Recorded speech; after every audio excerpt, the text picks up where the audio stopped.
എൻ്റെ രാജ്യത്ത് വന്ന് നിങ്ങൾ നിഷ്കളങ്കരായിട്ടുള്ള ആളുകളെ കൊന്നിട്ട് പോയിട്ടുണ്ടെങ്കിൽ നിന്നെ ഞാൻ ചേസ് ചെയ്ത് വിടില്ല. ആ സിന്ദൂരം മാഞ്ഞു പോയിരിക്കുന്ന സ്ത്രീകൾക്കുള്ളൊരു ട്രിബ്യൂട്ടാണ് ഈ ഒരു പേരിൽ ഇത്രയും ശക്തമായിട്ടുള്ളൊരു ഓപ്പറേഷൻ. ഇപ്പം ഇങ്ങനെയുള്ള രാജ്യം മുഴുവൻ ഒറ്റക്കെട്ടായിട്ട് ഒരു സൈഡിലോട്ട് നോക്കി നിൽക്കുന്ന സമയത്ത് ഇതുപോലെ സ്റ്റേറ്റ്മെൻറ്റ് ഇട്ടാൽ ആരടാ എന്ന് ചോദിച്ചുകൊണ്ട് തിരിഞ്ഞ് നോക്കുമ്പോൾ അപ്പോൾ ഒരു 10 ലൈക്കോ അല്ലെങ്കിൽ ഡിസ്ലൈക്കോ അല്ലെങ്കിൽ 10 തെറികളോ എന്തെങ്കിലും കേട്ട് കഴിഞ്ഞാൽ ആ പേര് നിങ്ങളുടെ മനസ്സിനകത്ത് നിൽക്കും. കുറേ ഫോട്ടോ കിട്ടുകൊണ്ട് നമ്മുടെ വിമാനങ്ങളൊക്കെ തകർന്നു കിടക്കുന്നതും വളരെ സീരിയസ് ആയിട്ട് അവൻ്റെ വീട്ടിലാരോ അമ്മ മരിച്ച പോലെയൊക്കെയുള്ള ആ ഒരു മൂഡിലൊക്കെ സംസാരിക്കുന്ന ഒരു മാധ്യമപ്രവർത്തകനായിരിക്കും അത്. ഇതും വെച്ചുകൊണ്ട് ജീവിക്കുന്ന ആൾക്കാരാണ്. വ്യഭിചാരത്തിന് ആണായതുകൊണ്ട് പോകുന്നില്ല എന്ന് മാത്രമേ ഉള്ളൂ അവനൊക്കെ. ഓപ്പറേഷൻ സിന്ദൂറിലൂടെ ഇന്ത്യ നൽകിയ മെസ്സേജിനെ സാർ എങ്ങനെയാണ് നോക്കി കാണുന്നത്? ഇത് ഇന്ത്യയിലത്തെ ഓരോ പൗരനും ആഗ്രഹിച്ചിട്ടുള്ളതായിരുന്നു. പക്ഷേ പലർക്കും പല ആളുകൾക്കും എന്തുകൊണ്ട് ഇന്ത്യ ഇതുവരെ ചെയ്തില്ല എന്നുള്ളൊരു തോന്നലൊക്കെ ഉണ്ടായിരുന്നു. അതിനെല്ലാം ഉള്ള ഉത്തരമാണ് ബിക്കോസ് ഒരു രാജ്യം വേറൊരു രാജ്യത്തിനെ ആക്രമിക്കുന്ന സമയത്ത്, ആക്രമിക്കുക എന്ന് പറഞ്ഞാൽ തിരിച്ചടിക്കുകയാണ് നമ്മൾ ചെയ്തിരിക്കുക, അല്ലാതെ ആക്രമിച്ചിട്ടില്ല. നമ്മളെ വന്നിട്ട് നമ്മുടെ ഇവിടെ വന്ന് ഇത്രയും ആളുകളെ കൊന്നിട്ട് പോയിട്ടുള്ളവരെ അവർക്ക് കൊടുക്കേണ്ട ഉത്തരം കൊടുക്കേണ്ടത് അത് പ്ലാനിങ് ചെയ്തിട്ടായിരിക്കും. അതുകൊണ്ടാണ് ഈ 14 ദിവസത്തിൻ്റെ ഒരു ഡിലേ വന്ന് ഇന്ന് കൊടുക്കേണ്ടത് കൊടുത്തിട്ടുണ്ട്.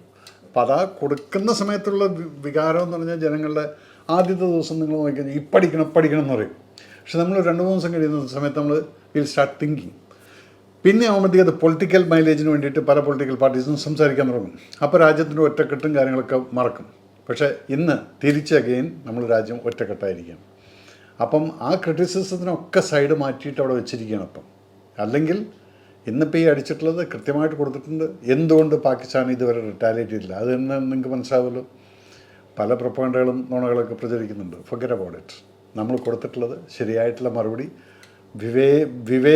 വിവേകത്തോടു കൂടി നമ്മൾ പ്ലാൻ ചെയ്തിട്ടുള്ളൊരു അറ്റാക്കാണ്. അത് കറക്റ്റായിട്ട് അവിടെ എത്തിച്ചിട്ടുണ്ട്.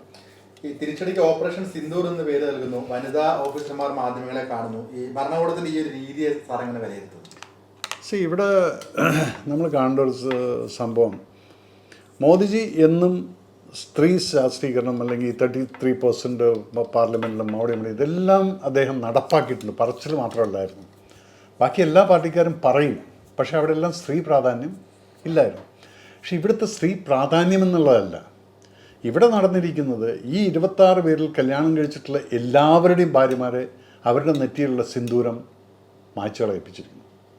ആ സിന്ദൂരം മാഞ്ഞു പോയിരിക്കുന്ന സ്ത്രീകൾക്കുള്ളൊരു ട്രിബ്യൂട്ടാണ് ഈ ഒരു പേരിൽ ഇത്രയും ശക്തമായിട്ടുള്ളൊരു ഓപ്പറേഷൻ അവിടെ പ്ലാൻ ചെയ്തിട്ട് നമ്മൾ പോയിരിക്കുന്നു.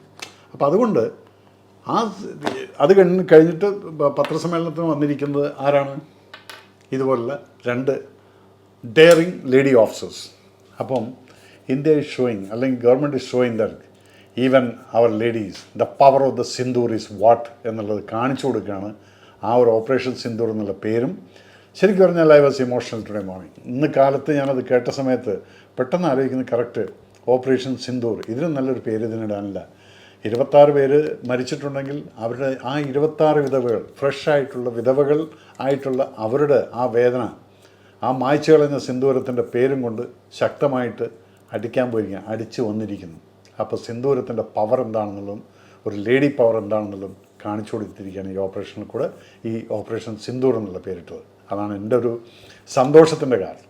ഈ ഇന്ത്യയിലെ ഒരു സ്ഥലത്ത് ആക്രമണം നടത്തിയപ്പോൾ 9 സ്ഥലത്താണ് തിരിച്ചടി നൽകിയത്. ഈ ഒരു സർജിക്കൽ സ്ട്രൈക്ക് ഇതിന് മുൻപ് നമ്മൾ കണ്ടിട്ടുണ്ട്. ഈ സർജിക്കൽ സ്ട്രൈക്കിനും അപ്പുറം പോകുന്ന ഇത്രയും ശക്തമായ ആക്രമണം സാറൊക്കെ പ്രതീക്ഷിച്ചിട്ടുണ്ടായിരുന്നു? ഞാൻ പണ്ട് മുതൽക്കേ പറയുന്നുണ്ട്. ഇതിൻ്റെ പലരും വിചാരിച്ചു പേൽഗാമിൽ അറ്റാക്ക് നടന്നു, അപ്പോൾ അതിൻ്റെ ഓപ്പോസിറ്റ് പേൽഗാമിൻ്റെ ഓപ്പോസിറ്റിൽ ഒരു LOC ഇല്ല. ഈ പറഞ്ഞ പോലെ 100-200 കിലോമീറ്റർ 150 കിലോമീറ്ററോളം ഡിസ്റ്റൻസിലാണ് പേൽഗാമിലേക്ക് എത്തുന്നത്. അപ്പോൾ ഇതെല്ലാം ഒരു സേഫ് ആയിട്ടുള്ള ഏരിയയാണ്. അപ്പോൾ അത് ലോക്കൽ സപ്പോർട്ടോട് കൂടിയിട്ട് കുറച്ച് മിലിറ്റൻസ് ബാക്കിയുള്ളവരുടെ സപ്പോർട്ടോട് കൂടി അവിടെ അറ്റാക്ക് നടന്നു. അപ്പോഴും ഞാൻ പറഞ്ഞെന്തായാലും പൂഞ്ച് രജോറി സെക്ടറിൽ നിന്ന് തുടങ്ങും ഇത്.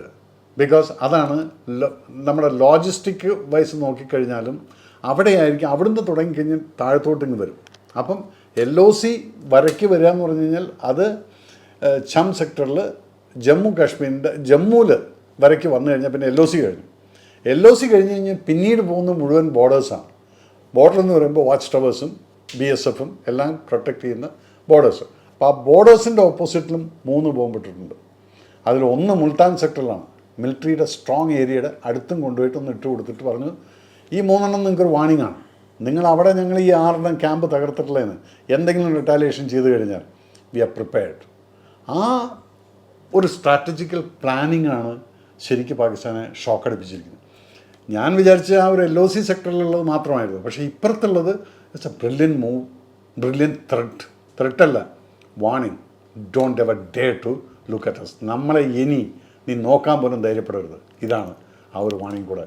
ഇത് ആൻറ്റിസിപ്പേറ്റ് ചെയ്തിട്ടില്ലായിരുന്നു. പക്ഷേ ഇത്രയും പ്രസിഷനിലും അതുപോലെ ഈ ഒരു എക്സ്റ്റെൻഡഡ് ബൊംബാർഡ്മെൻറ്റും that is something we should be proud of it.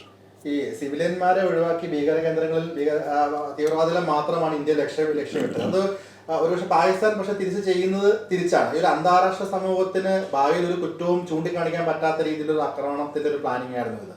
കാരണം സിവിലിയൻസിനെ ആർക്കും നിലവിൽ നമ്മൾ ഒരു കാഷ്വാലിറ്റി റിപ്പോർട്ട് ചെയ്തിട്ടില്ല ഇന്ത്യയുടെ ആക്രമണം കൊണ്ട്. അവിടെ അവരുടെ ഫോറിൻ മിനിസ്റ്റർ അട്ടൗൾ തറാർ ആ സംസാരം എന്ന കാലത്ത് കളിയുമാണ്. ഞാൻ 4 മണിക്ക് ഇരുന്ന് കണ്ടുകൊണ്ടിരിക്കുന്ന സമയത്ത് ഒരു ഇംഗ്ലീഷ് ചാനലിന് കൊടുക്കുന്ന ഒരു ഇൻ്റർവ്യൂ ആയിരുന്നു. ആദ്യത്തെ വാക്ക് India came and attacked and killed innocent ladies and children എന്നുള്ളതാണ് അയാൾ തുടങ്ങിയിരിക്കുന്നത്. അല്ലാതെ എൻ്റെ മിലിറ്റൻറ്റ് ക്യാമ്പുണ്ടോ അല്ലെങ്കിൽ ആ ക്യാമ്പിനകത്താണ്. പിന്നത്തത് ഞങ്ങളുടെ മുസ്ലിം പള്ളികൾ തകർത്തു. ഇതെന്താണ്? എഗെയിൻ ഇവരുടെ ഇതുപോലുള്ള പ്രൊപ്പഗണ്ടകളും നുണകളും ആണ് ഈ സിമ്പതി കിട്ടുന്നത്. പക്ഷേ ഇന്ന് പാകിസ്ഥാൻ്റെ പൊസിഷൻ എന്ന് പറഞ്ഞാൽ അവരെന്ത് പറഞ്ഞാലും ലോകരാഷ്ട്രങ്ങൾ വിശ്വസിക്കാൻ തയ്യാറല്ല. ചൈനയെ പോലുള്ള വല്ലവനും അവനൊന്ന് സമാധാനിപ്പിക്കാൻ okay we are with you are with him word wise. പക്ഷെ നിങ്ങൾ ഗ്രൗണ്ടിൽ റിയാലിറ്റിയിൽ വന്നിട്ട് ഒരിക്കലും വിത്ത് ഹിം ആക്കാൻ പറ്റില്ല. അപ്പം അതുകൊണ്ട് ഈ പറച്ചിലെല്ലാം അവരുടെ എക്സ്ക്യൂസ്. ഇന്നിപ്പോൾ എന്താണ് അവരുടെ ഫോറിൻ മിനിസ്റ്റർ എന്ന് പറയുന്നത്, അവരുടെ ഡിഫൻസ് മിനിസ്റ്റർ പറയുന്നുണ്ടല്ലോ ഇന്ത്യ വിഡ്രോ ചെയ്യാൻ തയ്യാറാണെങ്കിൽ നമ്മൾ റെഡി. മോനെ നീ 2-3 ആഴ്ചയായിട്ട് പറഞ്ഞുകൊണ്ടിരിക്കില്ല ഞങ്ങൾ മൂക്ക് കൂടെ കയറ്റും അവിടെ കയറ്റും ഇവിടെ കയറ്റും എന്നുള്ളത്. അപ്പോൾ ഇതേ ഉള്ളൂ. നമ്മൾ ഓരോരുത്തരും കാണികൾ മനസ്സിലാക്കണം what is Pakistan and what is India എന്നുള്ളത്. ഇനിയെങ്കിലും നമ്മൾ റിയലൈസ് ചെയ്തിട്ട് B proud of your country man. V should be proud of it. നിങ്ങൾ രാഷ്ട്രീയപരമായിട്ട് എന്ത് ചിന്തയുണ്ടെങ്കിലും ശരി, നമ്മുടെ രാജ്യം വളർന്നിരിക്കുന്നു, അതാണ് കാണുന്നത്. അതുകൊണ്ട് അവരെന്ത് പറഞ്ഞാലും അതിപ്പോൾ വിശ്വസിക്കാനൊന്നും ഞാൻ തയ്യാറല്ല. ഇത് പല ചാനലുകളും ഞാൻ നോക്കിക്കൊണ്ടിരിക്കുകയാണ്. ഇവരുടെ ഒബ്സർവേഷൻ ഇൻഫർമേഷൻ എല്ലാം കിട്ടുന്നതിനനുസരിച്ച് നോക്കിക്കഴിഞ്ഞാൽ അവർ നുണ പറഞ്ഞുകൊണ്ട് ഇങ്ങനെ ഇരിക്കും. So don't worry about that. ഈ പാകിസ്ഥാൻ നോക്കുവാണെങ്കിൽ ആഭ്യന്തര കലഹം, ബലൂച്ച് പോരാളികളുടെ പ്രശ്നം, സാമ്പത്തിക തകർച്ച, ഇതെല്ലാം പാകിസ്ഥാനിലുണ്ട്. ഇപ്പോൾ ഇന്ത്യയുടെ ഒരു കൗണ്ടർ അറ്റാക്കിനെ അവർക്ക് വീണ്ടും ഒരു തിരിച്ചടി നൽകാനുള്ള ശേഷി ഉണ്ടെന്ന് തോന്നുന്നുണ്ട്. അല്ലെങ്കിൽ ഇതൊരു ക്രമേണ പലരും യുദ്ധത്തിലേക്ക് സുസ്ഥസമാനമാകുമെന്ന് പറയുന്നുണ്ട്. ഇപ്പം 67-66 വർഷം ശേഷം ഒരു മോക്ക് ഡ്രിൽ സംഘടിപ്പിക്കുന്നു. അതിനുശേഷമാണ് ഇതിന് മുൻപും ബംഗ്ലാദേശ് ഉണ്ടായ ഒരു യുദ്ധത്തിലേക്ക് പോയത്. അപ്പം ഇതൊരു ബലൂചിസ്ഥാൻ അതിലേക്കൊക്കെ എത്തിപ്പെടുന്ന യുദ്ധത്തിലേക്ക് പോകുന്ന സാറിന് തോന്നുന്നുണ്ടോ? പാകിസ്ഥാനിലെ ഒരിക്കലും അങ്ങനെ ഒരു യുദ്ധത്തിലേക്ക് ഇന്നത്തെ അവസ്ഥയിൽ പോകില്ല. ഇപ്പം നമ്മൾ ഇസ്രായേലും ഹമാസും എടുത്തു കഴിഞ്ഞാൽ പോലും അതൊരു യുദ്ധമായിട്ടല്ലായിരുന്നു. ഈ മിലിറ്റൻറ്റ് ക്യാമ്പുകൾ അല്ലെങ്കിൽ അക്രമകാരികളായിട്ടുള്ള സ്ഥലത്ത് പോയിട്ട് ആക്രമിക്കുക, തിരിച്ചു വരിക, അവിടെ സിവിലിയൻസ് ഏതെന്നുള്ളതും അതിൻ്റെ ആ ഒരു സെപ്പറേഷൻ നമ്മൾ പല ക്രിറ്റിസിസം പലതും ചെയ്യുന്നുണ്ടെങ്കിൽ Israel didn't listen to anybody. ഒരാളുടെയും കേട്ടില്ല. അവർ എൻ്റെ രാജ്യത്ത് വന്ന് നിങ്ങൾ നിഷ്കളങ്കരായിട്ടുള്ള ആളുകളെ കൊന്നിട്ട് പോയിട്ടുണ്ടെങ്കിൽ നിന്നെ ഞാൻ ചേസ് ചെയ്ത് വിടില്ല. അത് കഴിഞ്ഞില്ല ഇപ്പം. അതുപോലെ ഇവിടെ വന്നിട്ട് നിഷ്കളങ്കരായിട്ടുള്ള ആളുകളെ കൊന്നിട്ട് പോയതിന് ശേഷം നിങ്ങളെ ഒരിക്കലും വിടുമെന്നുള്ള ചിന്തിക്കണ്ട. ഈ 14 ദിവസം അവർ ചിന്തിച്ചുകൊണ്ടിരുന്നു എന്താണ് ഇപ്പോൾ ഇന്ത്യ ഒന്നും ചെയ്യാത്തത്, ഇപ്പം ചെയ്യും. അപ്പോൾ അതുകൊണ്ടാണ് അവർ വിചാരിച്ചെന്നാണ് ഞങ്ങൾ ഈ ത്രട്ട് ഞങ്ങളുടെ അടുത്ത് ന്യൂക്ലിയർ ഉണ്ട് എന്നൊക്കെ നമ്മൾ ന്യൂസിലിനെ കാണുന്ന സമയത്ത് കേൾക്കുന്നവർ പേടിക്കും. പക്ഷേ Indian government was not even listening to them. അവർ കേക്ക് പോലും ഉണ്ടായിരുന്നില്ല. അവരവരുടെ പ്ലാനിങ് ചെയ്തുകൊണ്ടിരിക്കുകയാണ്. ഈ 14 ദിവസം ഇന്ത്യൻ ഗവൺമെൻറ് ഓഫീസേഴ്സും ഡിഫൻസ് ഓഫീസേഴ്സും എല്ലാം രാപ്പകൽ കിടന്ന് പണിയെടുക്കുകയായിരുന്നു. പലരിടത്തും വിളിക്കുന്ന സമയത്ത് ഞാൻ കണ്ടിട്ട് അവർ ഫോൺ എടുക്കില്ല. Because they are so busy. അപ്പം അത്ര വലിയൊരു പ്ലാനിങ് നടത്തിക്കൊണ്ട് ചെയ്തിരിക്കുന്ന എന്തുകൊണ്ടെന്ന് പറഞ്ഞാൽ അവന് റിട്ടാലിയേഷൻ ചെയ്താൽ പോലും അതിനെ ഡിഫെൻഡ് ചെയ്യാൻ തയ്യാറായിട്ടാണ് നമ്മളെ ഇന്ത്യ നിൽക്കുന്നത്. അതിന് 14 ദിവസം എടുത്തുള്ളൂ. You should understand that. അപ്പോൾ എത്ര കപ്പാസിറ്റി നമുക്ക് ഉണ്ടെന്നുള്ളത് മാത്രം നോക്കിയാൽ മതി. എവിടെ നിന്നെല്ലാം പട്ടാളത്തിനെ മസ്റ്റർ ചെയ്തിട്ടാണ് ഈ സൈറ്റിലോട്ടൊക്കെ കൊണ്ടുപോയിരിക്കുന്നത്. ഈ യാത്ര ഇതെല്ലാം നോക്കിക്കഴിഞ്ഞാൽ 14 ദിവസം പോരാ. ബട്ട് അതാണ് വാർ ഫുട്ടേജിൽ, ആ ഒരു വാർ ഫുട്ടിലാണ് ഈ ഒരു ഓപ്പറേഷൻ നടത്തിയിരിക്കുന്നത്. സോ എനിക്കങ്ങനെ ഒരു പേടിയില്ല. കാരണം അവരങ്ങനെ ഒരു സാഹസത്തിന് മുതിരില്ല. അങ്ങനെ മുതിർന്നു കഴിഞ്ഞാൽ നമ്മൾ എപ്പോഴും പറയുന്ന പോലെ പഴയ പോലെയല്ല. ഇപ്പോൾ it will be heavy damage to Pakistan എല്ലാ സൈഡിലും. ഈ ചൈന പാകിസ്ഥാൻ സപ്പോർട്ട് ചെയ്ത് വരുന്നുണ്ട്. പല രാജ്യങ്ങളും ഇന്ത്യയെ സപ്പോർട്ട് ചെയ്യുന്നുണ്ട്. ചൈനയുടെ ഒരു നീക്കത്തെ സൂക്ഷ്മമായി നിരീക്ഷിക്കേണ്ട ഒരു ആവശ്യകതയില്ല. ഞാൻ ചൈനയുടെ കാര്യത്തിൽ നിങ്ങൾ അവരവിടെ അപ്പുറത്തുണ്ട്, ഓക്കെ, ദേ ആർ സ്ട്രോങ്. പക്ഷേ ഈ ഒരു കാര്യത്തിൻ്റെ മുകളിൽ ചൈന ഒരിക്കലും അവരെ സപ്പോർട്ട് ചെയ്ത് നമ്മളെ എതിർക്കാൻ വരുമെന്നുള്ളത് ഇല്ലെങ്കിലും നമ്മളെ ഈസ്റ്റേൺ സെക്ടർ ബി വിജിലൻറ്റ്. നമ്മൾക്ക് ഒരിക്കലും ആ സൈഡ് ലൂസാക്കിയിട്ട് വിടാൻ പറ്റില്ല. ഈസ്റ്റേൺ സെക്ടറിലും അതുപോലെ തന്നെ നമ്മൾ അക്സായ് സിയാച്ചിൻ സെക്ടറിൽ ഇപ്പുറത്തും വന്നു കഴിഞ്ഞാൽ ഇവിടെയൊക്കെ നമ്മൾ എപ്പോഴും എന്തിനും തയ്യാറായിട്ട് നിൽക്കണം. പക്ഷേ China will not disturb us like this. China ഈ പറഞ്ഞ പോലെ തന്നെ ആ ഏരിയ മുഴുവൻ അവർ പ്രോഗ്രസീവായിട്ട് വളർന്നുകൊണ്ടിരിക്കുകയാണ്. അപ്പോൾ അതിനെ ഡിസ്റ്റർബ് ആക്കാൻ ഒരു യുദ്ധം വരുത്തിക്കാൻ അവർ ശ്രമിക്കില്ല. പാകിസ്ഥാനെ സമാധാനിപ്പിക്കാൻ വേണ്ടി വാക്കുകൾ പറയും, അതായിക്കോട്ടെ, വല്ല വെപ്പൺസും കൊടുക്കുമായിരിക്കും. പക്ഷെ അതിന് ഇപ്പുറത്തുനിന്ന് നമ്മളെ അറ്റാക്ക് ചെയ്യും എന്നുള്ളത് ഉറപ്പ് പറയാൻ പറ്റില്ലെങ്കിൽ നമ്മൾ അതിന് റെഡി ആയിട്ടിരിക്കണം. If you are coming we are എന്നുള്ളത്. സോ അങ്ങനെ വന്നു കഴിഞ്ഞാൽ പിന്നെ അതൊരു വേൾഡ് വാറിലോട്ട് പോകും. സോ അങ്ങനെ ഒരു സിറ്റുവേഷൻ ചൈന ഇനിഷ്യേറ്റ് ചെയ്യില്ല. Everybody is watching China also. അതുകൊണ്ട് റിലാക്സ്. ഈ സർജിക്കൽ സ്ട്രൈക്ക് വന്നപ്പോഴും രണ്ട് അഭിപ്രായം ഉണ്ടായിരുന്നു. ഇപ്പം അമ്മയത്തിലെ രണ്ട് പക്ഷം എന്ന് പറഞ്ഞാൽ അത് അങ്ങനെ ഒരു സംഭവം ഉണ്ടായിട്ടില്ല, അത് വെറുതെ ഒരു ന്യൂസ് വിട്ടാന്ന് പറയുന്നത്. അപ്പം ഇപ്പോൾ ഇതിനെയും തിരിച്ചു പറയുന്ന പല ആളുകളുണ്ട്. ഇപ്പോൾ യൂട്യൂബിൽ ഒരു മാധ്യമപ്രവർത്തകൻ പറയുന്ന ഒരു വേർഡ്സ് എടുക്കുകയാണെന്നുണ്ടെങ്കിൽ ഇന്ത്യയുടെ 5 എയർഫോഴ്സ് വിമാനം അത് പാകിസ്ഥാനിൽ തകർന്നു വീണു, അത് ആരും പറയുന്നില്ല, അങ്ങനെ സാധനം ഉണ്ടെന്ന് പറഞ്ഞാൽ അദ്ദേഹം അതിനെ വളരെ രൂക്ഷമായിട്ട് പ്രതികരിക്കുന്നുണ്ട്. ഇന്ത്യയുടെ 5 വിമാനം പോയത് കാണുന്നില്ല എന്നൊക്കെ പറഞ്ഞ് മറ്റൊരു അർത്ഥത്തിൽ അങ്ങ് എടുക്കുന്നുണ്ട്. പിന്നെ ഒരു ആക്ട്രസ് ആമിന നിജാം എന്ന് പറയുന്ന ഒരു ആക്ട്രസ് ഇതൊന്നും അല്ല വേണ്ടത്, ഈ തിരിച്ചടിയെ നമ്മൾ ഒരിക്കലും അംഗീകരിക്കുന്നില്ല എന്ന് അവരുടെ ഇൻസ്റ്റാഗ്രാം സ്റ്റോറിയിൽ പറയുന്നുണ്ട്. ഈ എതിർ ശബ്ദങ്ങളും വാദങ്ങളോടും എങ്ങനെയാണ് നോക്കി കാണുന്നത്? ഇതാണ് പറയുന്നത്, പെരകത്തുമ്പോൾ കഴുക്കോല് ഊരുക, അല്ലെങ്കിൽ ഈ പല നമ്മുടെ പ്രോവർബ്സുകളൊക്കെയാണ് ഇവിടെ നടക്കുന്നത്. ഇപ്പോൾ ഈ ഒരു ഫിലിം ആക്ട്രസ് എന്ന് പറഞ്ഞു, പേര് പറയുന്നില്ല, ആരാണെന്നുള്ളത് ഞാൻ ചോദിച്ചു കഴിഞ്ഞാൽ എനിക്കൊരു പിടിയില്ല ആരാണെന്നുള്ളത്. അപ്പോൾ ഇതുപോലൊരു സ്റ്റേറ്റ്മെൻറ്റ് ഇങ്ങനെയുള്ള രാജ്യം മുഴുവൻ ഒറ്റക്കെട്ടായിട്ട് ഒരു സൈഡിലോട്ട് നോക്കി നിൽക്കുന്ന സമയത്ത് ഇതുപോലെ സ്റ്റേറ്റ്മെൻറ്റ് ഇട്ടാൽ ആരടാ എന്ന് ചോദിച്ചുകൊണ്ട് തിരിഞ്ഞ് നോക്കുമ്പോൾ അപ്പോൾ ഒരു 10 ലൈക്കോ അല്ലെങ്കിൽ ഡിസ്ലൈക്കോ അല്ലെങ്കിൽ 10 തെറികളോ എന്തെങ്കിലും കേട്ട് കഴിഞ്ഞാൽ ആ പേര് നിങ്ങളുടെ മനസ്സിനകത്ത് നിൽക്കും. അതിന് വേണ്ടിയിട്ടാണ് ആ കുട്ടി അത് ചെയ്തിട്ടുണ്ടാവുക. രണ്ടാമത്തെ ഇപ്പോൾ ഈ മാധ്യമപ്രവർത്തനം എനിക്ക് തോന്നുന്നത് കുറേ ഫോട്ടോ കിട്ടുകൊണ്ട് നമ്മുടെ വിമാനങ്ങളൊക്കെ തകർന്നു കിടക്കുന്നതും വളരെ സീരിയസ് ആയിട്ട് അവൻ്റെ വീട്ടിലാരോ അമ്മ മരിച്ച പോലെയൊക്കെയുള്ള ആ ഒരു മൂഡിലൊക്കെ സംസാരിക്കുന്ന ഒരു മാധ്യമപ്രവർത്തകനായിരിക്കും അത്. പണ്ട് ഇവിടെ പല ആക്ടേഴ്സിനെയൊക്കെ വളരെ വൃത്തികേടായിട്ടൊക്കെ സംസാരിക്കുന്നവരുത്ത്. എനിക്ക് തോന്നുന്നത് അതുമല്ലാതെ സുമേഷ് പറഞ്ഞിട്ടുള്ള ആളുടെ ആദ്യം യൂട്യൂബ് അങ്ങ് തുറന്നു കഴിഞ്ഞാൽ ആദ്യം കാണുന്ന അക്കൗണ്ട് നമ്പർ ആയിരിക്കും. അത് തന്നെയാണ് ഫേക്ക്. ഇതും വെച്ചുകൊണ്ട് ജീവിക്കുന്ന ആൾക്കാരാണ്. വ്യഭിചാരത്തിന് ആണായതുകൊണ്ട് പോകുന്നില്ല എന്ന് മാത്രമേ ഉള്ളൂ അവനൊക്കെ. പക്ഷെ ബാക്കിയുള്ളത് ഈ account number എന്തിനായിട്ടിരിക്കുന്നത്?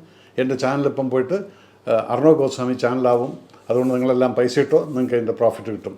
So just neglecting. അവൻ്റെ പേരെന്താ ഞാൻ പറയാത്തതെന്ന് പറഞ്ഞാൽ അത് പറഞ്ഞാൽ കയറി ഞാനെന്തോ ആണ് എന്നുള്ളത് തോന്നുമായിരിക്കും. വിട്ടേക്കത്, forget about it. Anti national elements and ഡെഫിനറ്റായിട്ടും ഇതുപോലുള്ള കാര്യങ്ങൾ ഞാൻ അറിയിക്കേണ്ടവരെ അറിയിക്കാനുള്ള ആക്സസ് എനിക്കുള്ളത് കൊണ്ട് അത് ഞാൻ അയച്ചു കൊടുത്തിട്ടുണ്ട്. There will be some action എടുക്കുക. അത് ഇനിയിപ്പോൾ ഗവൺമെൻറ് കയ്യിലല്ലേ ഇങ്ങനെയൊക്കെ. ഇതുപോലുള്ളൊരു സമയത്ത് വന്നിട്ട് ഇന്ത്യ നമുക്ക് നഷ്ടപ്പെടാത്തതിനെ നഷ്ടപ്പെട്ടെന്നുള്ളത് വളരെ വൈകാരികമായിട്ടൊക്കെ സംസാരിക്കുന്ന കേട്ട് കഴിഞ്ഞാൽ അയാൾക്ക് വല്ല അഭിനയിക്കാൻ പോയി കഴിഞ്ഞാൽ വല്ലതും കിട്ടുമായിരിക്കും. അതായിരിക്കും നല്ലത്. Forget about it. നെക്സ്റ്റ്. ഈ ഇന്ത്യ പാകിസ്ഥാൻ വിഭജനം ഉണ്ടായ സമയം തൊട്ടുള്ള ഇഷ്യൂ പുകഞ്ഞുകൊണ്ടിരിക്കുന്നത് ഇന്ത്യ കാശ്മീർ, ഇതിന് ഏതെങ്കിലും ഇപ്പം ജനറേഷൻസ് കഴിഞ്ഞാലും ഇതിങ്ങനെ നിൽക്കുകയാണ് അടുത്ത ജനറേഷൻ, ഇതിന് എന്തെങ്കിലും ഒരു സൊല്യൂഷൻ ഉണ്ടാവുമെന്ന് സാറിന് തോന്നുന്നു? സുമേഷ്, ഇതിൻ്റെ സൊല്യൂഷൻ വന്നുകൊണ്ടിരിക്കുകയായിരുന്നു. ഈവൻ ഈ 370 ആർട്ടിക്കിൾ കഴിഞ്ഞ വഴിക്ക് തന്നെ നോക്കുമ്പോൾ കംപ്ലീറ്റ് കാശ്മീരീസ് അവരുടെ കാശ്മീർ ഫ്ലാഗ് പോയി പിന്നീട് ഇന്ത്യൻ നാഷണൽ ഫ്ലാഗ് പൊക്കിപ്പിടിച്ചുകൊണ്ട് നടക്കുന്ന കുട്ടികളെ നമ്മൾ കണ്ടു. ആ മൈൻഡ് സെറ്റ് ഫുൾ മാറിക്കൊണ്ടിരിക്കുകയായിരുന്നു. പാകിസ്ഥാൻ ഒക്യുപ്പൈഡിൽ കാശ്മീരിൽ ഇരുന്നിരുന്ന ആളുകളെല്ലാം ബോർഡറിൽ വന്നുകൊണ്ട് ഇങ്ങനെ നോക്കും, എന്തെങ്കിലും ഇങ്ങോട്ടൊന്ന് പോകാൻ പറ്റുമോ, ആ ഒരു അവസ്ഥയിലേക്ക് വന്നുകൊണ്ടിരിക്കുകയായിരുന്നു സിറ്റുവേഷൻ. അതിനെയാണ് ഇവർ പാകിസ്ഥാൻ ഇപ്പം നോണ്ടിയിരിക്കുന്നത്. ഇത് ആയിക്കഴിഞ്ഞാൽ ഇതിപ്പം ഡബിൾ എഡ്ജ് വെപ്പനാണ്. അവരിത് കാണിച്ചു, അതിനപ്പുറത്ത് അവർക്ക് കിട്ടാൻ പോകുന്ന എന്താണ്? Even the locals are totally opposing dum. Locals ഇപ്പോൾ നമ്മൾ ഇന്ത്യക്കാർ ഒറ്റക്കെട്ടായി നിൽക്കുന്നു എന്ന് പറയുന്ന പോലെ അവർ പറയുന്നില്ല. അവർ ഗവൺമെൻറ് അഗേൻസ്റ്റിൽ മുദ്രാവാക്യം വിളിച്ചുകൊണ്ട് റോട്ടിലിറങ്ങിയിരിക്കുന്നു. എന്തിനാണത് ചെയ്തത്, എന്തുകൊണ്ട് നിങ്ങൾ? അതുപോലെ civil politicians are shouting at military people. നിങ്ങളെങ്ങനെയാണ് പറഞ്ഞത് നമ്മുടെ ഒരു ഇന്ത്യയുടെ അടുത്ത് ഇങ്ങനെ ഒരു ത്രെട്ട് കൊടുക്കുന്നു, ഞങ്ങളുടെ അടുത്ത് ന്യൂക്ലിയർ പവർ ഉണ്ടെന്നുള്ളത്? സോ ഇതെല്ലാം കൊണ്ടും നോക്കിക്കഴിഞ്ഞാൽ ഈ ഒരു സൊല്യൂഷന് നമുക്ക് അമിക്കബിളായിട്ട് പോകേണ്ടതായിരുന്നത്, വളരെ അമിക്കബിളായിട്ട് പോകേണ്ടത്. ബട്ട് അതിനെയാണ് ഡിസ്റ്റർബ് ചെയ്തിരിക്കുന്നത്. പല കാരണങ്ങളും പല വശങ്ങളൊക്കെ ഉണ്ട്. അപ്പം അതുകൊണ്ട് let's all wait for this.